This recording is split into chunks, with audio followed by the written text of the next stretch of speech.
You know, there was probably a little spell in the first half when they had a little bit of rhythm and a bit of possession, but really, you know, I don't know if Hope had a real save to make in the whole game, and that says a lot about our pressure and a lot about our defending.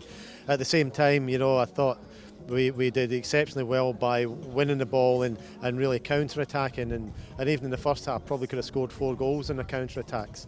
So as I say, in a performance level and in a lot of things that we talked about and worked on at training, they came through in the game. I think it was a good match for both sides. You know, a lot of good possession out there. First game of the tournament, so we had to shake our legs out, put the ball on the ground, and you know, I think we're a little disappointed not to come away with the win after the lead, but at the same time I think we're moving in the right direction as a team. I think that we had a lot of chances that we should have finished, but that's a game of soccer, so hopefully we can come out next game and finish some more chances.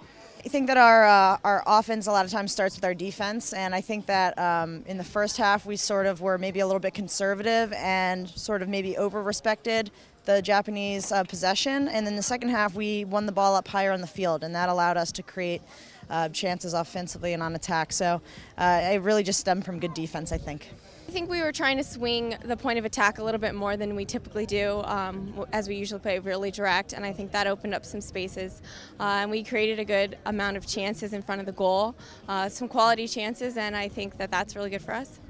The actual performance, the chances we created, the way we pressured Japan, the amount of ball we won in the Japanese half, and the way we just generally, I thought, particularly in the second half, dominated the game, I thought was fantastic. And you know, if we'd ended up winning the game now, I'd be elated rather than feeling at the moment a little bit deflated simply because of the result.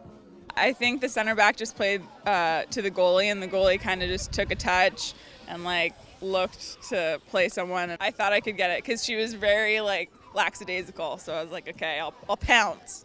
And I pressured her and slid and hit it, and it kind of ricocheted perfectly off my foot into the net. I thought we did more than enough to win at least one game, and enough chances to probably win 2 or 3 games. But it's a classic tale that if you don't take your chances, and when a game's at 1-0, it's always very dangerous, particularly when you're playing quality opposition. And one free kick, which was a bit questionable, and suddenly the score's 1-1.